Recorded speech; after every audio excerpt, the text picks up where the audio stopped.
At 6:12 a.m., a jogger is found face down on a public trail. No blood, no wounds, no signs of a struggle. His shoes are clean. His breathing app is still open. The smartwatch on his wrist says his heart stopped at 3:47 a.m., 3 hours earlier. At that time, he wasn't running. He was still at home, which means the run never happened. And the trail wasn't the crime scene. The call came in just after sunrise, the kind that sounds routine until it isn't. A jogger down on a shared walking trail that cut through a stretch of protected woodland. Mid-30s. Male. No visible injuries. Unresponsive. A passerby thought he'd collapsed from exhaustion or a heart condition. It wouldn't have raised alarms if not for one thing. Rigor had already started to set in. The trail was quiet when first responders arrived. Dew still clung to the grass. Birds were loud in the trees. The body lay slightly off the path, one arm bent under the chest, the other extended as if he'd tried to catch himself. His face was calm. No panic. No fear. Just stillness. His name was Daniel Kessler. 36. Software engineer. Married. No criminal history. According to his phone, he went for runs every other morning. Same route. Same time. Same pace. A creature of habit. The first assumption was sudden cardiac arrest. It happens, especially to runners who push too hard. But when the coroner rolled him gently onto his back, something didn't fit. There were no scrapes on his palms. No dirt under his fingernails. No torn fabric. If he'd collapsed mid-run, there would be signs of impact. There were none. His shoes were clean. Too clean. The soles had barely any soil on them, despite the trail being damp from overnight rain. The tread looked like it had touched pavement, not earth. Then someone noticed the watch. A high-end smartwatch, still snug on his wrist, screen cracked faintly along one edge. It was still powered on. Still tracking. Still recording. Data was pulled before the body was even moved. The heart rate graph showed a steady rhythm until 3:47 a.m. Then a sharp drop. Then nothing. Time of discovery, 6:12 a.m. Time of death, hours earlier. Which meant Daniel Kessler had been dead long before he was found on the trail. Investigators went back to the beginning. Daniel's house sat just under 3 miles from the trailhead. A modest 2-story place in a quiet neighborhood.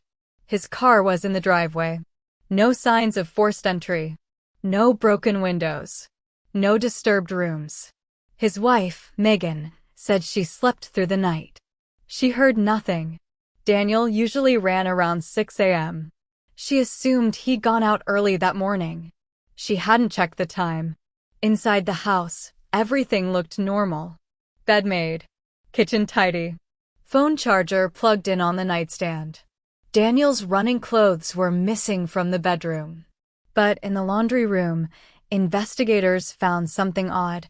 A damp towel in the sink. Recently used.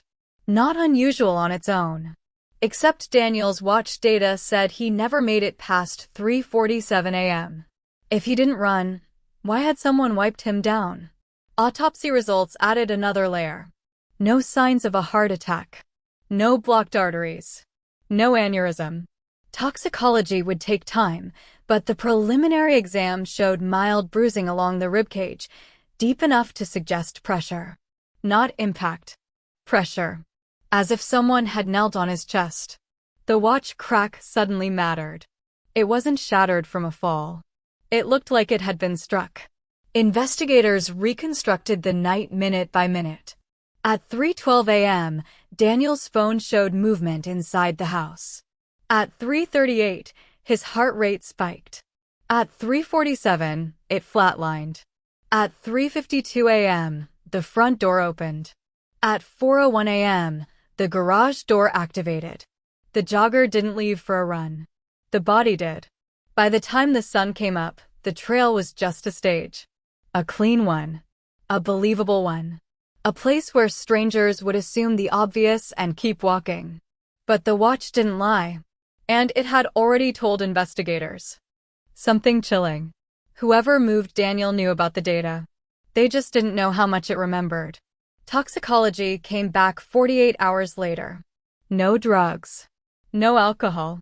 No poison. Daniel Kessler hadn't been chemically subdued. He had been overpowered. The medical examiner's final report listed the cause of death as asphyxia due to sustained chest compression. The bruising along the ribs told the story the lungs couldn't. Pressure, applied long enough to stop breathing, then held there. Not panic. Control. Someone had been on top of him. Investigators returned to the house, this time slower. What had first looked tidy now felt intentional. Too intentional. The kitchen counters had been wiped clean. Not polished, just cleaned. The kind of quick erase someone does when they don't want to leave prints. A single plate sat drying on the rack. No food residue. No crumbs. No fingerprints worth lifting. Daniel's running shoes were found in the garage. Cleaned. The laces were still damp. In the trunk of the family car, trace fibers were recovered. Pine needles. Soil consistent with the trail where the body was found. The vehicle had been washed, but not well enough. Someone had rushed. The timeline tightened. At 3:38 a.m., Daniel's heart rate spiked. That wasn't exercise. That was fear. At 3:47, it stopped. The smartwatch's accelerometer told the rest of the story. Sudden movement. Erratic. Then nothing. No steady stride. No rhythmic pace. No run. The jog was a lie built after death. Megan Kessler was brought in again. This time, she wasn't just a grieving spouse. She was the only person in the house when Daniel died. She said they argued. Not violently. Just words. About money. About time. About how Daniel was never really home even when he was. She claimed she went back to sleep. The watch disagreed. At 3:41 a.m., the data showed two distinct pressure points on Daniel's chest. The kind you only see when weight is applied unevenly. Knees. One heavier than the other. The height differential matched Megan. When confronted with the data, she didn't deny it right away. She stared at the watch on the table like it was alive. Like it had betrayed her.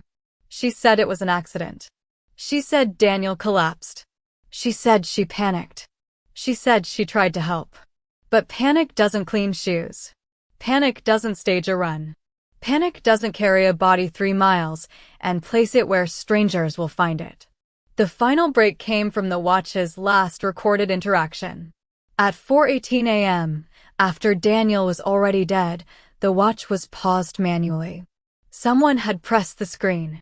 Someone had tried to erase the truth. But the data had already synced. Megan was arrested without incident. No tears. No resistance. Just a quiet nod when the cuffs went on.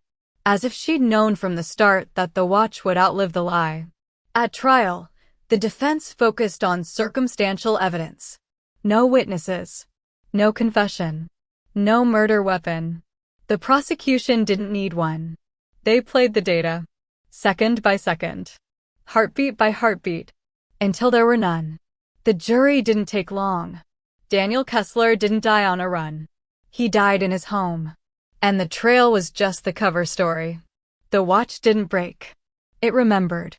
If this case made you pause, there's more waiting. Subscribe to Silent Evidence Files for true crime audiobooks where the smallest details expose the biggest lies. New stories drop regularly. Same silence. Same cold facts.